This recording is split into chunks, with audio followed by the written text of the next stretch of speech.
तेरा बात ही बीती गयो रे तूने कबहू न कृष्ण कहो जन्म तेरा बात ही बीती गयो रे तूने कबहू न कृष्ण कहो। সেখানে কবিরাজি মাকে উপদেশ করছেন, মাকে বলছেন, মা জন্ম তেরা বাত হি बीते गयो রে तूने कबहू न कृष्ण कहो। মা তোমার তো ওই সংসারের বক বক করতে করতেই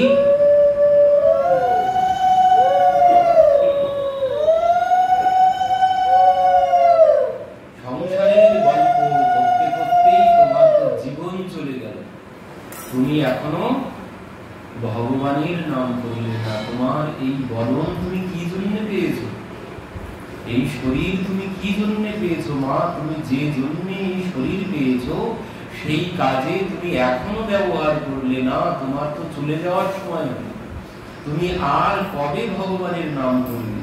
এই বদনে ভগবানের নাম করবে কবে? তোমার তো আর বেশি দিন বাকি নেই। মা এই শরীর যে জন্য পেয়েছি সেই কাজে যদি ব্যবহার নাই করা হলো তাহলে মা আসা যাওয়াই কিন্তু সার হলো। আমার কথা শুনে আমার কাছে আমার আদেশ গ্রহণ করে কত মানুষ ভক্ত হয়ে গেল, দলে দলে ভক্তরা প্রত্যহ আসে। মা তুমি সব দেখো বাড়িতে বসে, তুমি এখনো ভগবানের নাম জপ করলে না, তুমি এখনো তোমার নিজের কল্যাণ করলে না। তো মা তুমি নিজের কল্যাণ কবে করবে? জন্ম তেরা বাত হি बीती गयो। সংসারের ওই গাল গল্প বলতে বলতেই, গল্প করতে করতেই জীবন চলে গেল, চলে যাওয়ার মতো হয়েছে। এখনো তুমি ভগবানের কথা মুখে উচ্চারণ করলে না। মনুষ্য জন্ম পাইয়া রাধা কৃষ্ণ না ভজিয়া, মনুষ্য জন্ম পাইয়া রাধা কৃষ্ণ না ভজিয়া, বিফলে জন্ম গেল। যে মনুষ্য জন্ম পেয়ে ভগবানের ভজনা করলে না তাহলে তোমার জন্ম বিফলে গেল। এই মনুষ্য শরীর আমরা পেয়েছি কি জন্য? সেই নলকুবর আর মৈত্রী তারা দুইজন কি বললেন? তাদের মুখ থেকে এমন কথা আশা করা যায় না যারা স্বয়ং অর্থমন্ত্রী, এই জগতের অর্থমন্ত্রীর ছেলে, যারা যার বাবা মার একটু পয়সা করি বেশি থাকে, বাদ দেন যারা গ্রামের ওই কাউন্সিলর প্রধান যারা হয়, তাদের ছেলে মেয়ের দিকে একবার দেখবেন তাদের অবস্থা কেমন হয়, তাদের ব্যবহার কেমন হয়। আর এ হচ্ছে জগতের অর্থমন্ত্রীর ছেলে দুইজন, নলকুবর আর মৈত্রী। তারা সেই দেবর্ষী নারদ যাচ্ছিলেন, তারা সেই উলঙ্গ ভাবে স্নান করছিল জলে নেমে রমণীদেরকে নিয়ে। সেখানে দেবর্ষী নারদকে দেখে তারা ওইভাবে উলঙ্গ অবস্থায় জল থেকে উঠে এসেছে, উঠে এসে দণ্ডবত মহারাজ ব্যঙ্গ করে দণ্ডবত করছে ওই উলঙ্গ ভাবে দাঁড়িয়ে। রমণীরা যারা ছিল তারা তো সঙ্গে সঙ্গে পোশাক পরে নিল, কিন্তু এরা করলো না। কেন? যে এমন সাধু সন্ত আমার বাবার কাছে দিন রাত যাতায়াত করে। ওই প্রধান কাউন্সিলর হলে কি হবে? সমস্ত গ্রামবাসী তো তাদের কাছেই প্রত্যহ যাবে, দরকারের জন্য তারা প্রত্যহ যাবে। এবার কি হয়, তার বাবার কাছে যখন গিয়ে আমি পায়ে ধরে বসে থাকবো তখন তার ছেলে মেয়েরা আমাকে সম্মান করবে? আমার বাবার পা ধরে বসে আছে যে, তাকে কি কোনোদিন তার ছেলে মেয়েরা কোনোদিন সম্মান করবে না? তো এই জন্য নলকুবর মণিগিরিদেরও ওই অবস্থা হয়েছে। বলছি নিদার মতন কত সাধু সন্ত আমার বাবার পা ধরে পড়ে আছে দিন রাত। সেই জন্যে ওইভাবে ব্যঙ্গ করে উলঙ্গ অবস্থায় দাঁড়িয়ে দণ্ডবত করেছেন ব্যঙ্গ করে। তো দেবর্ষি নারদ বলছে, যা তোদের এত অহংকার হয়েছে, আমি অভিশাপ দিচ্ছি, যা এই যেভাবে উলঙ্গ হয়ে বৃক্ষের মতো দাঁড়িয়ে আছিস, তো তোরা দুইজন বৃক্ষ হয়ে যা। এবার যেই অভিশাপ দিয়েছে, এবার নেশার ঘোর কেটেছে। এবার নেশার ঘোর যেই কেটেছে, সঙ্গে সঙ্গে দেবর্ষি নারদের চরণে গিয়ে পড়েছেন, প্রভু ক্ষমা করুন, আমাদের অপরাধ হয়েছে, অভিশাপ তো দিয়েই ফেলেছি, আর কোনো কিছু করার নেই, তবে আমি এর সাথে একটা আশীর্বাদ দিয়ে দিচ্ছি, কি তোরা যেখান সেখানকার বৃক্ষ হবি না, তোরা কোথাকার ভগবানের গৃহের সম্মুখের বৃক্ষ তোরা হবি, আর সেই ভগবানের হাতেই তোদের উদ্ধার হবে। যা, তো তারা দুইজন বৃক্ষ হয়ে গেলেন। এমন কোন কর্ম নেই তারা দুইজন করেনি জগতে, জগতে এমন কোন খারাপ কর্ম নেই, সব তারা করেছে। সেই নলকূবর্মণি মানে তাদের পাপের ঘোড়া পূর্ণ হয়ে গিয়েছিল, কিন্তু এই পাপের পরেও এত বড় সৌভাগ্য লাভ হলো, পাপের পরেও এত বড় সৌভাগ্য তাদের লাভ হয়ে গেছে। কিসের জন্য? দেবর্ষি নারদের কৃপায় তারা এত বড় সৌভাগ্য লাভ করেছে। দেবর্ষি তো এখানে বলছেন ওই সাপ অনুগ্রহ হয়ে গেছে, সাপটাই আশীর্বাদ হয়ে গেছে। এদের ক্ষেত্রে অভিশাপ দিয়েছিল, কিন্তু সেটাই বড় আশীর্বাদ হয়েছে, যা পাওয়ার জন্য ওই ব্রহ্মা 50,000 বছর তপস্যা করেছিলেন পুষ্করে, যে আমাকে প্রভু বৃন্দাবনের একটা বৃক্ষ বানিয়ে দাও। 50,000 বছর তপস্যা করে পারেনি, সেই ফল এনারা পেয়ে গেলেন দেবর্ষি নারদের কৃপায়। তো তারা বৃক্ষ হয়ে সেখানে দাঁড়িয়ে আছেন, আর এই প্রভুর বাল্য লীলা দর্শন করছেন। তো একদিন প্রভু যখন তাদেরকে উদ্ধার করলেন, তখন প্রভুর সম্মুখে দাঁড়িয়ে তারা এখন কি বলছে? বলছেন, বাণী গুণানুকথনে শ্রবণ কথায় হস্তৌ চ কর্ম সুমনস্তব পাদুর্ণ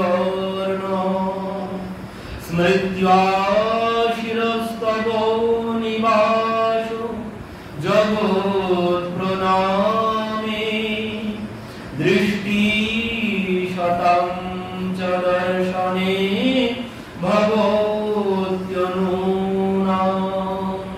কি বলছেন? বাণী গুণানুকথনে আর শ্রবণৌ কথায়াম। বলছেন এই বাণী কি জন্য পেয়েছি? ভগবানের গুণগান করার জন্য, ভগবানের কীর্তন করার জন্য। বাণী গুণানুকথনে শ্রবণৌ কথায়াম, এই কর্ম পেয়েছি শ্রবণ করার জন্য, ভগবানের কথা শ্রবণ করার জন্য। বাণী গুণানুকথনে শ্রবণৌ কথায়াম। আর হস্তৌ চ কর্মসু মনস্তব পাদয়োর্ণঃ। বলছেন এই হস্ত কি জন্যে? ভগবানের সেবার জন্য। এই চরণ কি জন্যে? ভগবানের ধামে গমন করার জন্য, যেখানে ভগবানের কথা হয় সেখানে যাওয়ার জন্য, ভগবানকে দর্শন করতে যাওয়ার জন্য। এই নয়ন কিসের জন্য? বলছেন ভগবানকে দর্শন করার জন্য, তার ভক্তদের দর্শন করার জন্য। এই মাথা কিসের জন্য? এই যে শির, এই মাথা কিসের জন্য? বলছেন এই মাথা হচ্ছে ভক্তের চরণে নিচু করার জন্য, ভক্তের চরণে এই মাথা নিচু করার জন্য। কেন? বলছেন ভগবত্তনু নাম, ভক্তই হচ্ছে ভগবানের শরীর, ভক্তই হচ্ছে ভগবানের শরীর। তো এই ভক্তকে প্রণাম করলেই ভগবানকে প্রণাম করা হয়ে যাবে। তো এই শরীর আমরা পেয়েছি কি জন্য? ভগবানের সেবা করার জন্য, শ্রবণ কীর্তন স্মরণের জন্য এই মানব শরীর পেয়েছি। কিন্তু সেসব বাদ দিয়ে আমরা ওই বিষয়েই মত্ত দিয়েছি। নাই কৃষ্ণ নাম তত্ত্ব, সকলেই বিষয়ে মত্ত। ভক্তি শূন্য হইলা অবনী। এই পৃথিবী ভক্তি শূন্য হয়ে গেছে অদ্বৈত প্রভু দর্শন করে। সেই জন্য তিনি প্রভুকে ডেকে নিচে নামিয়ে নিয়ে এলেন, যে সমস্ত জগৎবাসী এখন বিষয়েই মত্ত। ওই মহাদেব ঠিক এই কথাই বললেন। অদ্বৈত প্রভু তো মহাদেব, অদ্বৈত প্রভু বললেন, মহাদেব এখানে নিজে পার্বতীকে বলছেন, দেবী সবাই এই জীব সবাই অবাগা, সবাই আমার মাথায় জল দেয়, দিয়ে ওই সংসারের বিষয় সুখী আমার কাছে চায়, অন্য কিছু কেউ আমার কাছে চায় না। এটাই হচ্ছে আমার বড় দুঃখ। আমার কাছে কেউ এসে বলে না যে প্রভু আমাকে ভক্তি দাও, কেউ আমাকে বলে, সবাই আমার কাছে ওই বিষয় সুখ চায়। এই জন্যেই এই জগৎবাসী সবাই অভাগা বলছেন তিনি, সবাই অভাগা, কারণ এরা সবাই বিষয়ে মত্ত হয়েছে, ভগবান ত্যাগী এরা সবাই বিষয়ে মত্ত হয়ে গেছে। তো এই শরীর আমরা পেয়েছি কি জন্য? বলছেন মা জন্ম তেরা বাত হি बीत गयो। এই গাল গল্প করতে করতে, এই সংসারের কথা বলতে বলতেই জন্ম চলে গেল। এই মুখটা কিন্তু ওই সংসারের কথা বলার জন্য নয়, ভগবানের কথা বলার জন্য। কিন্তু ওই দুর্ভাগ্যের বিষয় আমাদের ওটাই ভালো লাগে, ভগবানের কথা বলতে আমাদের ভালো লাগে না, ভগবানের কথা শুনতেও ভালো লাগে না। কেন? কারণ আমাদের ইন্দ্রিয়গুলো সব, কপিল ভগবান বলেন দিলেন, মা তখন বললেন যে নির্বিজ্ঞানিতরম ভূমন অসদিন্দ্রিয়দর্শনা येन सम्भव्यमानेन प्रपन्यं तम प्रभो। যে ইন্দ্রিয়গুলো সব অসৎ দিকেই যেতে চায়, সৎ দিকে, ভালো দিকে। সৎ মানে সত্য, সত্য হচ্ছে ভগবান। যে ভগবানের দিকে কেউ যেতে চায় না, মনও যেতে চায় না, শরীরটাও যেতে চায় না। শরীরটা যায় না, মন যায় না বলেই, মন চায় না বলে শরীর যায় না। তো বলছেন আমাদের ইন্দ্রিয়গুলো সব অসুস্থ, এই জন্যে যেটা করা উচিত ছিল সেটা করতে আমাদের ভালো লাগে না। আমরা সবাই বিষয়ে মত্ত হয়েছি। কপিল ভগবান সেখানে মাকে কি বললেন? যে মা এই কথা শ্রবণ করতে হবে, কথা শ্রবণ করতে করতে কি হবে? ওই ইন্দ্রিয়ের রোগ সেরে যাবে। শতাং প্রসংজ্ঞান মম বীর্য সম্বিদ ভবন্তি হৃদকর্ণ রসায়ন কথা। বলছেন মা এই কথা শ্রবণ করতে করতে তজ্জ সনা দাস্য পাওয়ার প্রবর্তমানি শ্রদ্ধা রতির ভক্তির অনুক্রমিষ্যতি। এই কথার মাহাত্ম্য কি বলছেন? তজ্জ সনা দাস্য পাওয়ার প্রবর্তমানি, মানে এই কথা শ্রবণ করলে পাওয়ার মানে অপবল মানে মোক্ষ, মোক্ষ প্রাপ্তির আশাও চলে যাবে। আর কি হবে? শ্রদ্ধা রতির ভক্তির অনুক্রমিষ্যতি। শ্রদ্ধা রতি ভক্তি অনুক্রমিষ্যতি, ধাপে ধাপে চলে আসবে এই সমস্ত কিছু। কি করলে? শ্রবণ করতে। আর ভগবান এই লীলা করেছেন কি জন্য? ভগবান এই লীলা করেছেন আমরা শ্রবণ করব তাই, নিজের জন্য কিন্তু লীলা করেননি। এই যে ঝুলন লীলা হয়ে গেল, এই লীলা তিনি কি জন্য করেছেন? বলছেন ভক্তদেরকে আনন্দ দেওয়ার জন্য, তিনি আনন্দ পাওয়ার জন্য করেননি। ওই মায়েরা রান্না করে, মা তুমি কি জন্য রান্না করছো? এত সুন্দর পনিরের রসা কি জন্য রান্না করেছো? তুমি নিজে খাবে তাই? তখন কি বলবে? না না বাবা, তুমি কি বলছো? আমি নিজে খাওয়ার জন্য রান্না করছি না, আমি আমার পতিকে, আমি আমার পুত্রকে, আমি আমার কন্যাকে ভোজন করানোর জন্য রান্না করছি, আমি নিজে খাওয়ার জন্য রান্না করছি না। মায়েরা কি করে? যদি পতি পুত্র কন্যারা যদি বাড়ি না থাকে, দুই একদিন দেখা যায় কি হয়? রান্নাই করে না, সেদিন রান্না বন্ধ করে দিয়ে বসে থাকে। আজ আর কার জন্য রান্না করবো? ও যা হয় মুড়ি ছিঁড়ে খেয়ে দিন কাটিয়ে দেবে। তো রান্না কিসের জন্য করেন মায়েরা? রান্না করেন না কি জন্যে? যে আমার পতি সেবা করবে, আমার পুত্র আমার কন্যা তারা ভোজন করবে তাই। তো ভগবানও বলছেন যে আমি এই লীলা করেছি আমার জন্য, আমার এর কোনো প্রয়োজন নেই, আমি ওই মুড়ি ছিঁড়ে খেয়ে কাটিয়ে দিতাম যদি আমার ভক্ত না থাকতো। তো আমি লীলা করেছি কি জন্যে? আমি লীলা করেছি এই জন্যে আমার ভক্তদেরকে আনন্দ দেওয়ার জন্যে। অনুগ্রহায় ভক্তানাম মানসম দেবমাস্থিত ভজতে তাদৃশী ক্রিয়ায়াম ইয়া সত্যা তৎপরো ভবেৎ। বলছেন তাদের এই সংসারে যারা আমার এই কথা শ্রবণ করবে তাদের পরম মঙ্গল হবে। এই কথা শ্রবণ পরম মঙ্গল হয়ে যাবে, এই হচ্ছে লক্ষ্য জীবের। ভগবানের কথা শ্রবণ কীর্তন স্মরণ এটাই হচ্ছে জীবের লক্ষ্য। এই কথা শ্রবণ কীর্তন করলে বলছেন তাদের পরম মঙ্গল হবে, তাদের আর এই জন্ম মৃত্যুর চক্রে আর তাদেরকে ঘুরে বেড়াতে হবে না। কিন্তু এই দুঃখের বিষয় আমরা সেটাই ভুলে উঠেছি। ওই যে জন্ম আর মৃত্যুর যে যন্ত্রণা, জন্মগ্রহণের সাথে সাথেই যন্ত্রণা শুরু, জন্মগ্রহণের সাথে সাথে না, মায়ের গর্ভে আসার থেকেই যন্ত্রণা শুরু। গর্ভের মধ্যে ওই অন্ধকারের মধ্যে যন্ত্রণা শুরু। তারপর যখন বড় হই তখন কি হয় বলছেন, ওই মা যা যা ভোজন করছে ডাক্তার বলেই দেয় বেশি ঝাল খাবেন না। কেন? বেশি ঝাল যদি মা এখন খেয়ে নেয় তো ভিতরে সে যন্ত্রণায়, তখন তো ওই চামড়া একদম হালকা থাকে, ওই জ্বালা করতে থাকে, এই জন্য ভিতরে ছটফট করতে লাথি মারতে শুরু করে দেয় যখন একটু বড় হয়। তো বলছে যন্ত্রণা মায়ের গর্ভ থেকে, কিন্তু সে যন্ত্রণার কথা সব ভুলে গেছে। এখন মায়ার বাস হয়ে গেছে। ভূমি পড়ত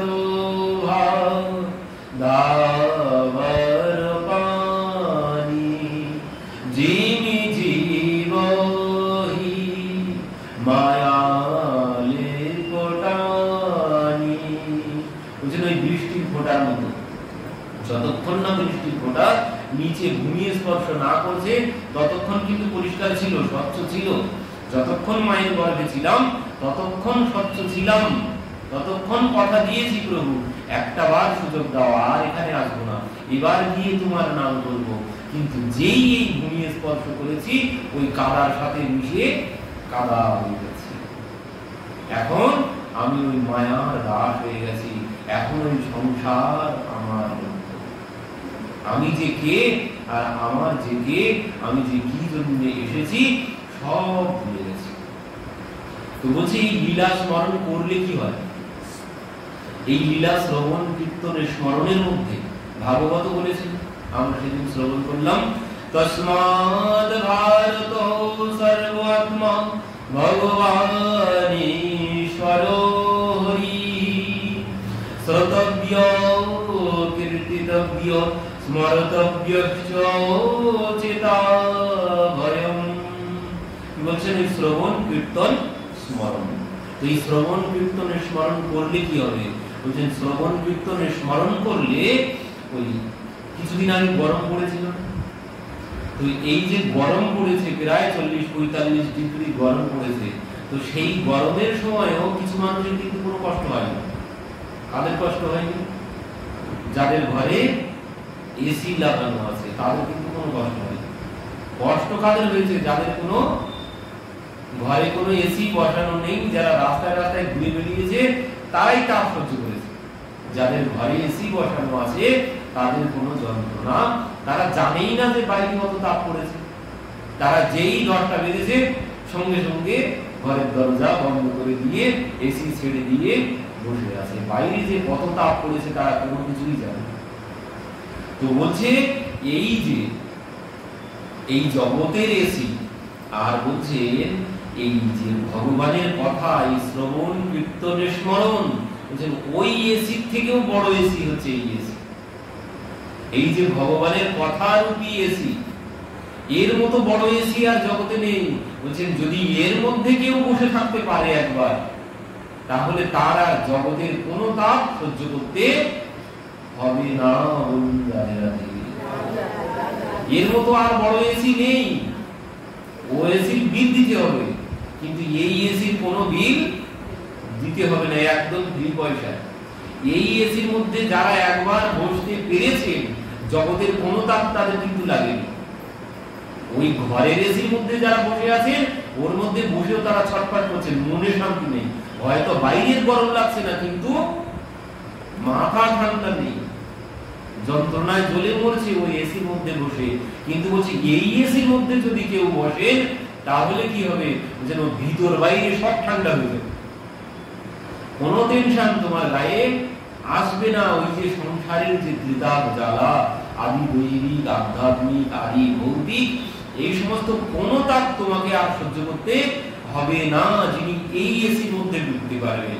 তো বলছেন যাদের এই ভগবানের কথার মধ্যে, চিন্তনের মধ্যে, স্মরণের মধ্যে বা কীর্তনের মধ্যে যিনি ঢুকতে পেরেছেন তার মতো ভাগ্যবান এই জগতে আর কেউ নেই।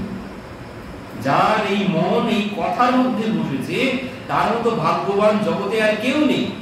কারণ দেখবেন ওই যে নেশা করে যেমন 1-2 ঘন্টা খুব আনন্দ পাওয়া যায়, ঠিক তেমন ওই আনন্দ কি যে কি হয়, নেশা করলে কিছুক্ষণের জন্য সব ভুলে যায়, তাই আনন্দ।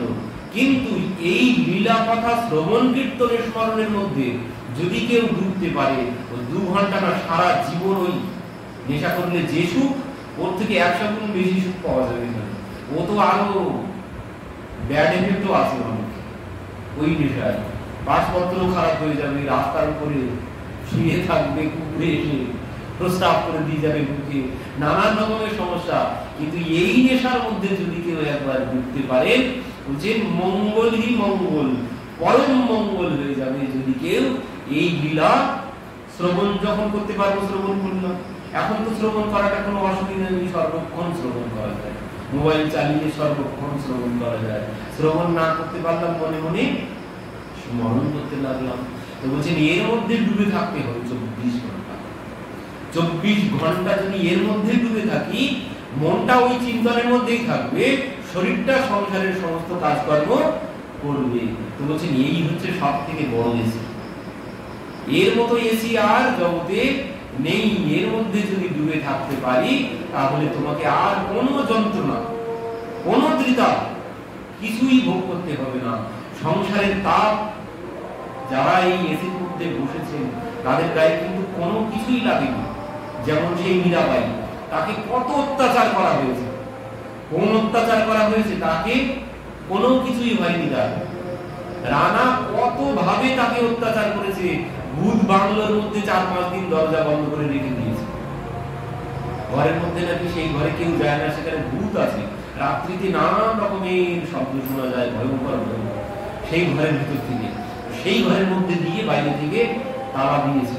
4-5 দিন পরে ভাবছে তো এবার যাই খুলি, এতক্ষণ শেষ হয়ে গেছে।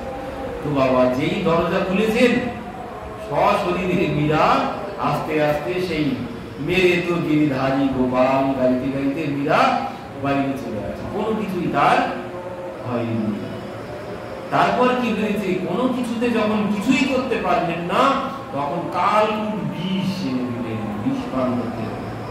তো মীরা সেই বিষ পান করে নিলেন, কিন্তু কোনো কিছুতেই তার কিছু হলো না। রানা বলছে যে যে বিষ বানিয়েছে সেই 2 নম্বরই করেছে, সে বিষ বানায়নি ঠিক করে। ডেকে নিয়ে এসো তাকে, ডেকে আনা। কি হয়েছে হুজুর, যে তুমি কেমন বিষ বানিয়েছো? সেই মীরা তো 1 বাটি বিষ সব পান করে নিল, তার কোনো কিছু হয়নি। তোমার পরীক্ষা দিতে হবে, তুমি কেমন বিষ বানিয়েছো। বলছেন মহারাজ এই পরীক্ষা দিতে গেলে তো আমি বাঁচবো না প্রাণ, ওসব কথা আমি শুনতে চাই না।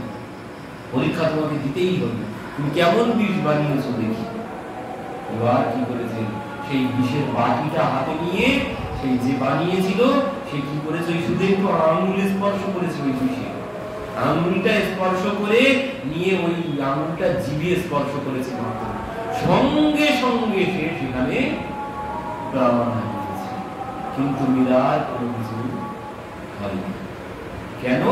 কারণ ওই এসির মধ্যে সে বসেই আছে, সে ওই এসির মধ্যে বসে আছে। সংসারের কোনো যন্ত্রণা, কোনো তাপ তাকে স্পর্শ করতে পারবে না। যে ভগবানের লীলার মধ্যে ডুবে থাকবে, তার গায়ে কোনো তাপ স্পর্শ করতে পারবে না। প্রহ্লাদ মহারাজের গায়ে আগুন ধরিয়ে দেওয়া হবে, প্রহ্লাদ মহারাজের কিছু হলো? কোনো কিছুই হলো না। কবির দাসজির গায়ে আগুন ধরিয়ে দেওয়া হবে, কোনো কিছুই হয়নি।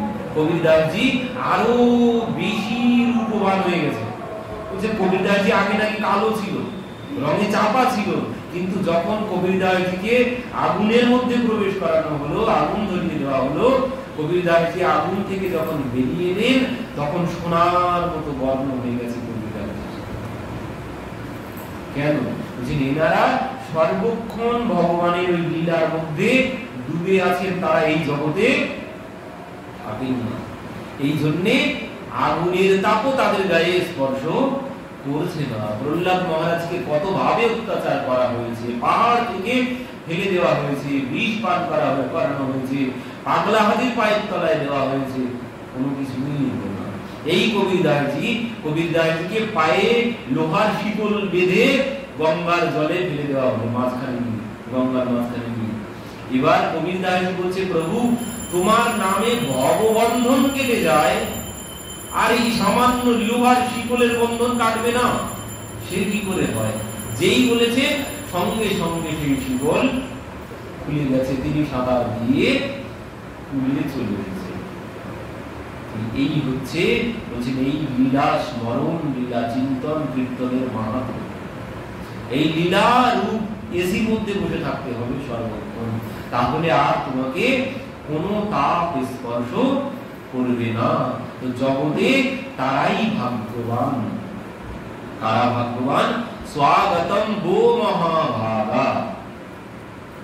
মহাভাগ্যবান জগতে কারা?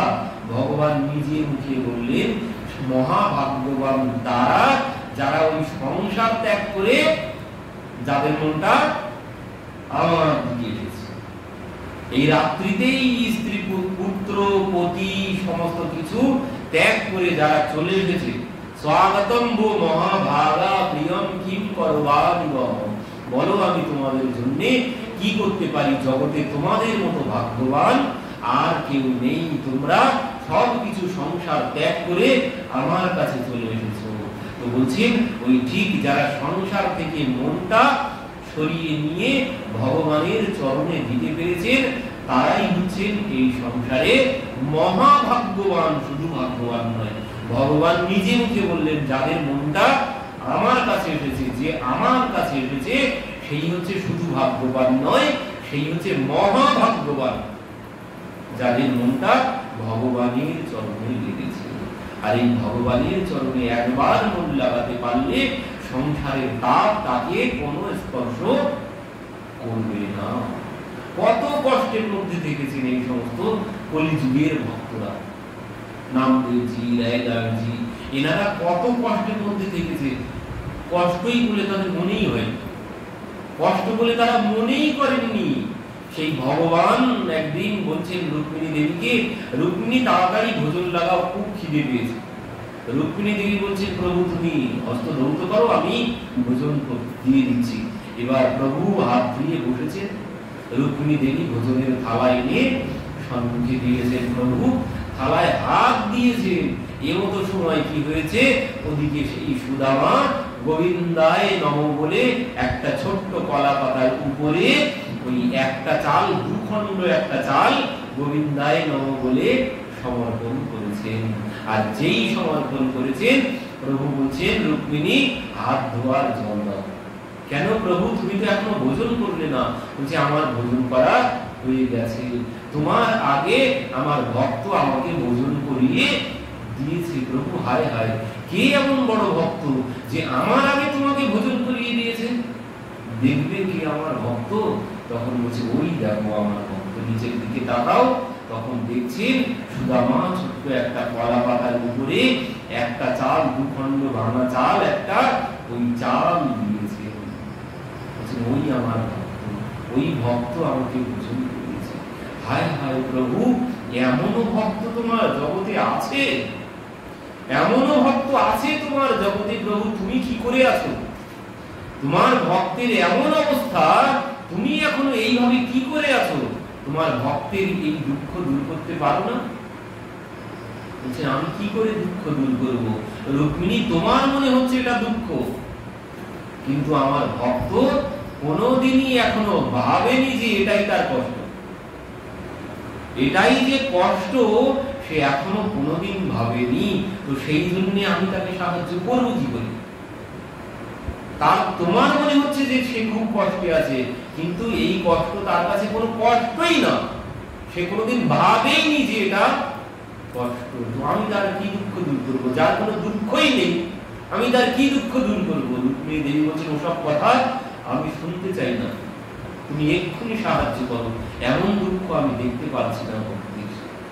তখন ওই রুক্মিণী দেবী বাধ্য করলেন, তাই ভগবান এলেন, না হলে আসতেন না। কারণ তার কোনো কিছু চাওয়াই নেই, সে কোনো কিছু চায় না। তো যার কোনো কিছু চাওয়া নেই, তো আমি তাকে কি দেব? তো এই জন্য ভগবান তাকে কোনো কিছু দিতেই পারেন না। তো যখন রুক্মিণী দেবী বলছেন ওসব আমি শুনতে চাই না, তুমি যাও, ভগবান বাধ্য হয়ে এসেছেন। এসে ওই ভিখারির ছদ্মবেশে এসে দাঁড়িয়েছেন, ভিক্ষাম দেহি বলে দাঁড়িয়েছেন। আর যেই দাঁড়িয়েছে, সুশীলা ঘর থেকে বাইরে এসেছেন। বাইরে এসে বলছেন ভিখারি বাবা, আমাদের ঘরে অসৌচ, এখন আমরা ভিক্ষা দিতে পারবো না। কিসের অসৌচ? জন্মের না মৃত্যুর? বলছেন আমাদের জন্মের অসৌচ লেগেছে। কার জন্ম হয়েছে, পুত্র না কন্যার? সুশীলা বলছে আমাদের ঘরে দারিদ্রতার রূপী কন্যার জন্ম হয়েছে। আর এই কথা যখন বলেছে, আমার যতদূর জানি এই গৃহটা তো সেই সুদামা বিপ্রের গৃহ না? হ্যাঁ, আপনি কি চেনেন নাকি আমার পতিদেবকে? বলছেন চিনি, মানে আপনার পতিদেব আর আমি ছোটবেলায় একসাথে একই গুরুকুলে অধ্যয়ন করেছি। আর তার থেকেও বড় কথা কি শুনবে দেবী, তার থেকেও বড় কথা হচ্ছে আমাদের বন্ধু, তোমার পতির বন্ধু ছিল স্বয়ং দ্বারিকাধীশ। এই কথা শ্রবণ করেই তো সুশীলা আকাশ থেকে পড়েছে, কি আমার পতির বন্ধু স্বয়ং দ্বারিকাধীশ, স্বয়ং ভগবান শ্রীকৃষ্ণ? আমার পতিদেব তো কোনোদিন বলেনি, ভগবান বলেই চলে গেছে। এবার সুশীলা বসে আছেন, সুদামা বাড়িতে এসেছেন, এসে ভিক্ষার ঝুড়িটা রেখেছে, কোনো কিছুই তাতে নেই। সুশীলা দেখে বলছেন, পতি তুমি একটা কথা শুনবে আমার? কি বলছেন? তোমার বন্ধু নাকি শুনলাম স্বয়ং দ্বারিকাধীশ, তোমরা নাকি একসাথেই অধ্যয়ন করেছো গুরুকুলে। বলছেন সুশীলা, তুই এই কথা আজ তোর কেন মনে হলো?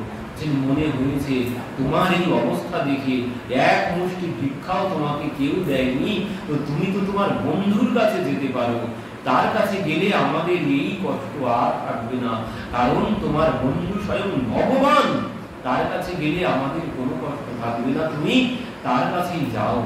না না সুশীলা, তাই কোনোদিন হয়? আমার বন্ধুর কাছে আমি চাইতে যাব, আমি কোনোদিন যেতে পারবো না। সুশীলা দেখলেন এ তো যাবে না, তখন কি বলবেন? সুশীলা কথা ঘুরিয়ে দিয়েছে, বলছেন তোমাকে চাইতে যেতে হবে না, তুমি তো এতদিন বন্ধুকে দর্শন করনি, কতদিন হয়ে গেছে, তো বন্ধুকে তো একবার দর্শন করতেও যেতে পারো। ঠিক বলেছো সুশীলা, তো বন্ধুকে একদিন আমি দর্শন করতে যেতে পারি, তো বন্ধুর কাছে যে যাব, বন্ধুর কাছে তো খালি হাতে যেতে নেই, বন্ধুর জন্য আমি কি নিয়ে যাব? তো তোমার ওসব চিন্তা করতে হবে না, তুমি কবে যাবে বলো, আমি সব ব্যবস্থা করে দিই। তো সুদামা যাওয়ার জন্য মনস্থির করলেন। সুশীলা যা চিত্তুয়া চতুর্মুষ্টি বিপ্রাণ প্রধবতনুলাম, 4 বাড়ি থেকে 4 মুষ্টি চাল এনে একটা ছেঁড়া কাপড়ে পুটুলি বেঁধে স্বামীর হাতে দিয়ে দিলেন, স্বামী রওনা দিলেন। তো ভগবান নিজের মায়ার দ্বারাই পরের দিন দ্বারিকাতে গিয়ে উপস্থিত করলেন সুদামাজিকে। তারপরে তো অনেক কিছু ঘটনা ঘটেছে, পথে সবাই দেখে হাঁটতে শুরু করেছে। যখন জিজ্ঞাসা করেছে যে এখানে ওই কানুয়ার বাড়ি কোথায়, আমার বন্ধু কানুয়া, তো বলছে তাও আপনার বন্ধু কানুয়া বলে তো এখানে কেউ থাকে না, তো বলছে আমার বন্ধু এখানকার রাজা। কি বলছেন? ভগবান শ্রীকৃষ্ণ আমাদের দ্বারিকাধীশ আপনার বন্ধু? হ্যাঁ। আর যেই বলেছেন সবাই হাসতে শুরু করেছে, বলছে এনার মাথা খারাপ হয়ে গেছে, এই অবস্থা, পরনের শত ছিন্ন নোংরা কাপড় পরা, দেখেই তো পাগল স্বাভাবিক, সবাই ভাববে পাগলের মতো একটা ছেঁড়া কাপড় পরা, তো দেখেই সবাই ভাবছে পাগল। বলছে এনার মাথা খারাপ হয়ে গেছে, আমাদের দ্বারিকাধীশ নাকি এনার বন্ধু। তো সবাই হো করে হাসছেন। তো পরবর্তীতে অনেক ঘটনা ঘটেছে। সুদামা যখন সেই গৃহে গেলেন, সেখানে দ্বারি গিয়ে প্রভুকে সংবাদ দিলেন। সংবাদ শ্রবণ করেই তো প্রভু ছুটতে ছুটতে ওই পথে সবাই হাঁটছিলেন, যেখানে সুদামা ফিরে এসেছেন, দেরি হচ্ছে দেখে সেখান থেকে ফিরে এসেছেন। এসে ওই পথে সবাই যখন হাঁটছিলেন, বুঝলেন এই যে সেই ভগবানের বন্ধু যাচ্ছে, ওই যে ভগবানের বন্ধু চলে যাচ্ছে, সবাই হো করে হাঁটছে পাগল ভেবে। এমন সময় ভগবান পেছনে সুদামা সুদামা সুদামা সুদামা বলে ছুটতে ছুটতে এসে উপস্থিত। সুদামাকে গিয়ে ভগবান ওই পথের মাঝখানে গিয়ে জড়িয়ে ধরেছিলেন। এবার ওই যারা পাগল বলে ভেবেছিলেন, তাদের চোখগুলো এখন বড় হয়ে গেছে। হায় হায়, আমরা এনাকে পাগল ভেবেছিলাম, ইনি তো পাগল নয়, সত্যি আমাদের প্রভুর বন্ধু ইনি। এবার সেখান থেকে চলে এলেন, সুদামাকে নিয়ে এলেন। পরের দিন যখন চলে যাবেন, সুদামা বলছেন তাহলে বন্ধু আমি এবার যাই। তো বললেন ঠিক আছে যাও। তো এবার ভগবান বললেন তাহলে তুমি যাও। তো ভগবান পেছন পেছন কিছু দূর আসছেন, আস্তে আস্তে যখন পথে এসে গেছেন, পথে এসে সুদামা একবার বলছেন, তাহলে বন্ধু এবার আমি আসি, তুমি এবার যাও, তো তোমার বৌদিকে কি বলবো? ভেবেছিল ওই যে বৌদির কিছু চাওয়া আছে সুশীলা, তো এই জন্য বলছেন যে তোমার বৌদিকে গিয়ে কি বলবো? ভগবান বলছেন, বন্ধু বৌদিকে কিছু গিয়ে বলতে হবে না, আমার জন্য আমার হয়ে তুমি রাম রাম বলে দিও। আর এবার যখন আসবে একা আর আসবে না, বৌদিকে সাথে করেই নিয়ে আসবে। সুদামা ভাবলেন তাহলে বিদায় আমার হয়ে গেছে, আর এখানে কোনো কথা বলা চলে না। সুদামা চলে আসছেন। এবার যখন সেই বাড়িতে এসে উপস্থিত হয়েছেন, এসে দেখলেন সেখানে তো সে কুটিয়া আর নেই, বড় মহল বানিয়েছে কেউ। তো ভাবছেন আমার কুটিয়া হয়তো কেউ ভেঙে দিয়েছেন, আমার সুশীলাকে তাড়িয়ে দিয়ে এখানে কোনো শেখ বড় হোটেল বানিয়ে ফেলেছে। তো যাই যাক, আমার কুটিয়া যাক, আমার কুটিয়ার জন্য কোনো কষ্ট নেই। আমার সুশীলা গেল কোথায়? কেন বলছেন, অমন সুশীলাকে হারালে সুশীলাকে আর পাবো না, মানে অমন পত্নী আর পাওয়া যাবে না। ও কুটিয়া আর একটা বানিয়ে নেওয়া যাবে, কিন্তু অমন পত্নী আর পাওয়া যাবে না, কারণ এমন পত্নী পাওয়া ভাগ্যের প্রয়োজন। এমন পত্নী সবার ভাগ্যে জোটে না। সুশীলা কি বলেছিলেন যখন যাচ্ছিলেন? একটা চিঠিতে লিখে দিয়েছিলেন যে 1 মাস 2 পাত মে 2 एकादशी होय, सो प्रभु दीन दयाल ने नित्य पति एकादशी होय। বলছেন প্রভু সবাই তো জগতে 2 দিন একাদশী করে, কিন্তু আমাদের ঘরে নিত্য একাদশী, মাসে 30 দিনে 30 দিন একাদশী। তো এইভাবে 30 দিন একাদশী করে এখনকার কোন পত্নী থাকবে? কেউ থাকবে না। তুমি থাকো, আমি চললাম। অমন ঝুপড়ি একটা বানিয়ে নিতে পারবো, কিন্তু অমন সুশীলার মতো সুশীল পত্নী যদি চলে যায় তো আর পাবো না। ওই বসে বসে ভাবছেন যে আমার সুশীলা কোথায় গেল, আমার সুশীলা কোথায় গেল। এমন সময় সুশীলা ছম ছম ছম ছম করতে করতে দাসীদেরকে নিয়ে এসে উপস্থিত হয়েছেন সুদামার সম্মুখে। বলছেন, দাসী নাম নিষ্কণ্ঠী নাম মধ্যে ভান্তিম সবিস্মিত। সুদামা ওই শব্দ শ্রবণ করে চরণের দিকে তাকিয়েছেন, চরণের দিকে তাকিয়ে বসে আছেন। এমন সময় সুশীলা বলছেন, পতিদেবতা আপনি এখানে কেন বসে আছেন? এই কথা যেই বলেছেন, সুদামা এবার মুখটা উঁচু করে মুখের দিকে তাকিয়ে দেখছে যে এ তো আর কেউ নয়, এ হচ্ছে আমার সুশীলা। তো বলছেন, দাসী নাম নিষ্কণ্ঠী নাম মধ্যে ভান্তিম সুবিস্মিত। বিস্মিত হয়ে গেছেন সুদামা যে সমস্ত দাসী পরিবৃত হয়ে আছেন, আর লক্ষ্মী দেবীর মতো স্বর্ণ অলঙ্কারে সুসজ্জিত হয়ে সুশীলা সম্মুখে দাঁড়িয়ে আছে। সুশীলা এসব কি? এসব কি দেখবে? চলো ঘরের ভিতরে চলো। তো সুদামাকে নিয়ে এসেছেন, সুদামা ঘরের ভিতরে এসেছেন।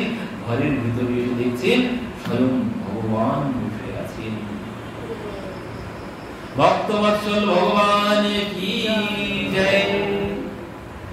এই হচ্ছে এই লীলা কথার মধ্যে ডুবে থাকলে ওই সংসারের কষ্ট কোনো কষ্ট বলেই মনে হবে না। আর এইভাবে যদি কেউ লীলার মধ্যে ডুবে থাকেন, তার প্রাপ্তি হচ্ছে এই, যিনি এই সমস্ত কিছু চিন্তা ভাবনাই করবেন। আমরা হলে কি করতাম? রাখো তোমার ওসব ভগবান ভগবান, পেটে ভাত নেই, ওসব ভগবান বাদ দাও, ওসব পরে হবে। কিন্তু এই সমস্ত কথাবার্তা তাদের মধ্যে কোনো চিন্তা ভাবনাই নেই। তো তার জন্য আজ এই অবস্থা হয়েছে সুদামার ক্ষেত্রে। কিন্তু আমরা তো পারবো না, আমাদের দ্বারা কোনোদিন সম্ভব নয়। এমন যদি পরিস্থিতি হয়, আমরা আগে কি করব? আমাদের যদি একটা কোনো অসুবিধা হয়, তো আমরা কি করি? বাড়িতে যদি কোনো একটা বিপদ আপদ ঘটে, তখন কি হয়? ওই যদিও ভগবানের চরণে দুটো একটা নতুন দানা ছোট্ট টেনে ফেলে গ্লাসে 1 গ্লাস জল দিতাম, তো বাড়িতে যদি কোনো অঘটন কোনো বিপদ একটা ঘটে, তো ওটাই আগে বাদ দেবো, ওটাই বাদ যাবে আগে, অন্য কিছু কিন্তু আর বাদ যাবে না। নিজের খাওয়া দাওয়াটাই, যতই বড় বিপদ আসুক না কেন বাড়িতে, নিজের খাওয়া দাওয়া ঘুম বাদ যাবে?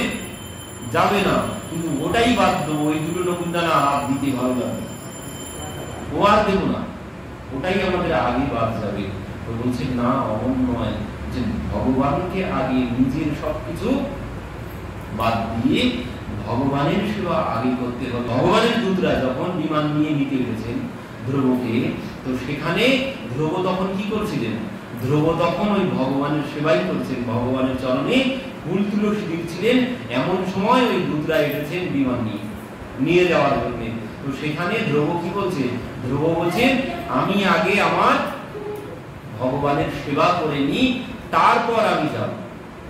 আপনারা দাঁড়ান, আমি তারপরে যাব, আগে ভগবানের সেবা করে নি। আমরা হলে পারবো? আমরা হলে পারবো না। বলছে বাড়ি এখন মরতে বসেছি, ওসব ভগবান ভগবান বাদ দাও, ওসব এখন হবে না। আগে শরীর সুস্থ হোক, সুস্থ হই, তারপরে করব। দোষ সব ভগবানের উপরে দিয়ে দেবো। শরীর যদি অসুস্থ হয়, ভগবান আমার এতদিন ভগবানের চরণে তুলসী দিলাম, ভগবান আমাকে সুস্থ করে দিতে পারবো না, তো ওসব বাদ দাও, ওসব পরে হবে।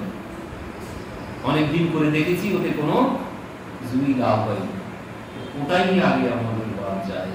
কিন্তু বলছেন না, ভগবানের সেবা কোনোদিন বাদ দিলে চলবে না।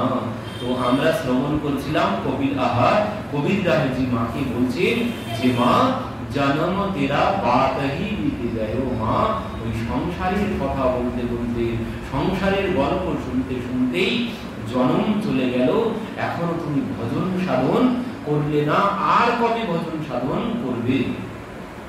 দেখুন ওই মহারাজ দশরথ একটি কথা বলছেন। দেখুন একদিন মহারাজ দশরথ কি করেছেন? আয়না নিয়েছেন, আয়না নিয়ে নিজের মুখটা দেখছেন। এখন নিজের মুখটা দেখতে গিয়ে কি হয়েছে? ওই নিজের মাথার মুকুটটা দেখছেন বেঁকে গেছে। তো মাথার মুকুটটা বেঁকে গেছে দেখে ওইটা সোজা করে বসাতে গেছেন, মুকুটটা মাথায় সোজা করে বসাতে গেছেন। আর যে সোজা করে বসাতে গেছেন কি হয়েছে? দেখছেন আয়নায় দেখতে পাচ্ছেন এই কানের এখানে একটা লোম কে সাদা হয়ে গেছে। কি বলছেন তুলসীদাসজি? শ্রবণ সমীপ ভয়সি তোকে সা মানহু জরঠপনু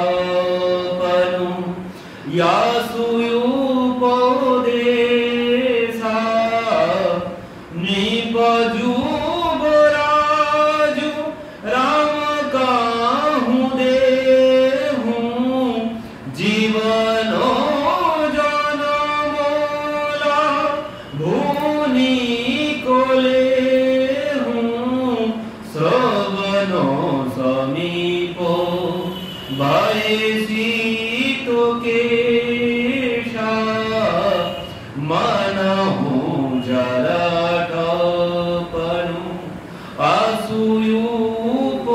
আসুয়ুপদেশা। কি বলছেন? শ্রবণ সমীপ মানে কর্ণের পাশে একটা কেশ সাদা দেখেছেন। আর যেই কেশ সাদা দর্শন করলেন, দর্শন করেই মহারাজ ভাবতে শুরু করেছেন। কি বলছেন? নিপ যুবরাজু রাম কাহু দেহু। বলছেন আর এই সিংহাসনে বসার সময় আমার নেই, আমার সময় হয়ে গেছে নিজের কল্যাণ করা, নিজের কল্যাণের সময় এসে গেছে। এবার নিজের কল্যাণ করতে হবে। এই রাজ্য, এই সিংহাসনে আর বসার আমার সময় নেই। তো এই সিংহাসনে আমি এবার আমার রামকে বসাবো। এখানে বসার আর আমার সময় নেই। আমার সংবাদ এসেই গেছে, যমরাজের চিঠি এসেই গেছে। এই হচ্ছে যমরাজের প্রথম চিঠি। যখন একটি কেশ সাদা হবে, জানতে হবে যে আমার প্রথম চিঠি এসে গেছে, আমার বৃদ্ধ অবস্থা এসে গেছে। এবার এই সমস্ত বিষয় চিন্তা বাদ দিয়ে ভগবানের চিন্তায় মগ্ন হতে হবে। যদি এতদিন না করে থাকি, এতদিন যদি নিজের কল্যাণ না করে থাকি, তাহলে এবার আমার সময় হয়ে গেছে। এবার বিষয় চিন্তা বাদ দিয়ে ভগবানের চিন্তন শুরু করে দিতে হবে। আর ওই সমস্ত বিষয়ের মধ্যে ডুবে থাকলে আর হবে না। তিনি ভাবছেন যে ওই সিংহাসনে আর বসার সময় আমার নেই, আমার রামকে আমি এবার সিংহাসনে বসাবো। তিনি এই কথা ভেবে চলে গেলেন গুরুদেবের কাছে। গুরুদেবকে বলতে যে গুরুদেব, আমি এই চিন্তা ভাবনা করেছি যে আমার রামকে আমি এবার সিংহাসনে বসাবো, না হলে আমাকে যদি পুনরায় পস্তাতে হয়। তো এই কথা শ্রবণ করে গুরুদেব এত খুশি হয়েছেন, বলছেন আপনি এ কেমন কথা বলছেন, আপনি পস্তাবেন? আপনি কি জন্য পস্তাবেন? যেখানে স্বয়ং ভগবান আপনার পুত্র রূপে এসেছে। আপনার গুণের কথা বলে শেষ করা যাবে না। এই জগতে আপনার মতো সৌভাগ্যবান ব্যক্তি আর কেউ নেই। তার জন্য স্বয়ং ভগবান আপনার পুত্র রূপে এসেছে, আর আপনি বলছেন আপনি পস্তাবেন? আপনার পস্তানোর কোনো জায়গা নেই। বলছেন আমি আর কতদিন থাকবো তার কোনো ঠিক নেই। তো যতদিন বেঁচে আছি, বেঁচে থাকতে থাকতেই আমার রামকে আমি রাজা রূপে দেখে যেতে চাই। তো সেখানে গুরুদেব বশিষ্ঠ বলছেন আপনি কোনোদিন পস্তাবেন না। পস্তাবে কারা? বলছেন পস্তাবে তারা যারা মনুষ্য শরীর পেয়ে ভগবানের ভজনা না করলো, তারাই পস্তাবে। জগতে তারাই পস্তাবে যারা মনুষ্য শরীর পেয়ে ভগবানের ভজন সাধন করলো না, ওই সিংহাসন নিয়েই বসে আছে। যারা ওই সিংহাসন মানে বিষয়, অর্থ, সম্পদ, সংসার নিয়ে বসে আছে, বলছেন তারাই পস্তাবে সংসারে। কারণ এ নিয়ে বসে থাকলে আর চলবে না। তিনি বুঝতে পেরেছেন কখন ছেড়ে দিতে হবে, কখন এই চাবি পুত্রের হাতে দিয়ে দিতে হবে। সেই সংবাদই দিলেন। বলছেন যখন দেখবে যে প্রথম চিঠি এসে গেছে, তখনই সঙ্গে সঙ্গে সমস্ত দায় দায়িত্ব পুত্রের হাতে দিয়ে নিজে এবার ভজন সাধনে মগ্ন হও। এটাই মহারাজ দশরথ আমাদেরকে বোঝাতে চাইছেন। আর বলছেন ওই রাজত্ব ছাড়া কিন্তু অত সহজ নয়। কিন্তু তিনি নিজে নিজেই ভাবছেন যে আমি রাজত্ব ছেড়ে দেব, আমার পুত্রকে আমি রাজা বানাবো, রাজ সিংহাসন ছাড়বেন বলছেন। নিজের বাড়ির নিজের ছেলেকে ঘরের সিন্ধুকের চাবি দিতে পারি না যতক্ষণ শরীরে শক্তি থাকে। সিন্ধুকের চাবি ছেলের হাতে দিতে মন চায় না। আর রাজত্ব তো অনেক দূরের ব্যাপার।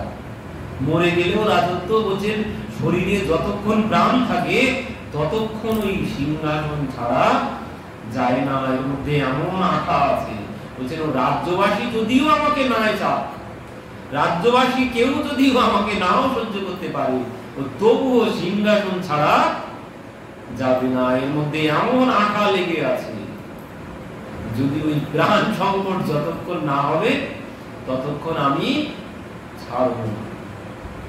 এমন এর মধ্যে আশা, অত সহজে সিংহাসন ছাড়া যায় না। তার প্রমাণ আমরা এখন দেখতেই পাচ্ছি। সবাই বলছে তবুও একবারও কোনো কথাই বলছে না। আর উল্টো সাধারণ বিষয়, এত বড় একটা ঘটনা, যে এ তো ছোট্ট ঘটনা, সাধারণ বিষয়, 10 লক্ষ টাকা দিয়ে দেব। এই হচ্ছে অবস্থা। কাণ্ড জ্ঞানের এত অভাব, এত কাণ্ড জ্ঞানের অভাব হচ্ছে। সাধারণ বিষয় নাকি এগুলো কোনো বড় বিষয় নয়। আর কত রকমের উক্তি, সে মাথা খারাপ হয়ে যাবে শুনলে, মানে মাথা খারাপ হয়েই গেছে ওনার। এমন এমন কথা বলছে, মাথা খারাপ হয়ে যাবে শুনলে। মোবাইল দেখলেই আমরা বুঝতে পারবো তিনি এখন কি কথা বলছেন। তো এই এত কিছুর পরেও সিংহাসন কিন্তু ছাড়তে ইচ্ছাই হচ্ছে। মানুষ আমাকে চাইছে না, তবুও ইচ্ছা হচ্ছে না ছাড়তে। কারণ এর মধ্যে এমন আঠা, এই বিষয়ের মধ্যে এমন আঠা, এই অত সহজে ছাড়া যায় না। কিন্তু মহারাজ দশরথ তখন বলছেন একটা মাত্র কেস সাদা হয়েছে, আর এই সিংহাসনে বসার আমার সময় নেই। আমার এবার নিজের কল্যাণ করতে হবে, না হলে পরে যদি পস্তাই। এই জন্য আর সময় নেই এখানে বসার, এসব কিছু ছেড়ে দিয়ে নিজের কল্যাণ করবো। এই জন্য গুরুদেবের কাছে গিয়েছেন। তো গুরুদেব শ্রবণ করে খুব খুশি হয়েছেন যে গুরুদেব আমি আমার পুত্রকে সবকিছু ছেড়ে দিয়ে আমি এবার ভজন সাধন করব, যাতে আমাকে না পস্তাতে হয়। এই কথা শুনে গুরুদেব বলছে আপনি পস্তাবেন কি? আপনার কল্যাণ তো করা হয়েই গেছে। কারণ যার জন্য স্বয়ং ভগবান আপনার ঘরে এসেছে, আর আপনি কি পস্তাবেন, আর কি ভজন সাধন করবেন? তাহলে আমরা হলে কি বলতাম, তাহলে আমি আবার গিয়ে সিংহাসনে বসি, আমার তো কল্যাণ করা হয়েই গেছে, তাহলে আর সব দরকার নেই আমার, তাহলে আমার সিংহাসন এখন ছাড়ার দরকার নেই, আমি হলে বলবো। কিন্তু মহারাজ বলছেন না, আমার রামকে আমি রাজা বানাবো। তো এই হচ্ছে জীবনের লক্ষ্য, ভজন সাধনই হচ্ছে জীবনের লক্ষ্য। বিষয় নিজের লক্ষ্য নয়, সংসার আমার জীবনের লক্ষ্য নয়। কবির দাসজি মাকে বললেন, মা ভজন সাধন শুরু করে দাও। পুত্রের কথা শ্রবণ করে মা ঠিক আছে বাবা, তাহলে তুমি আমাকে দীক্ষা প্রদান কর। তো পুত্র বললেন, কবির দাসজি বললেন, না মা, আমার গুরুদেব যতদিন বেঁচে আছে আমি তোমাকে মন্ত্র দিতে পারবো না, তো তুমি আমার গুরুদেবের কাছে চলো। তো সেই গুরুদেবের কাছে গেলেন। গুরুদেবের কাছে গেলে গুরুদেব তো কবির দাসজির মা, কারণ কবির দাসজিকে গুরুদেব সব থেকে বেশি ভালোবাসতেন, যত শিষ্য আছে সব থেকে বেশি ভালোবাসতেন কবির দাসজিকে। আর এই জন্যে কবির দাসজির মাকেও তিনি সব থেকে বেশি কৃপা করলেন। সেখান থেকে তিনি রাম নাম প্রদান করলেন মাকে। তো মা রাম নাম শ্রবণ করে বাড়িতে এসে রাম রাম রাম রাম রাম রাম নাম করতে করতে একদিন মা ভগবত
Hare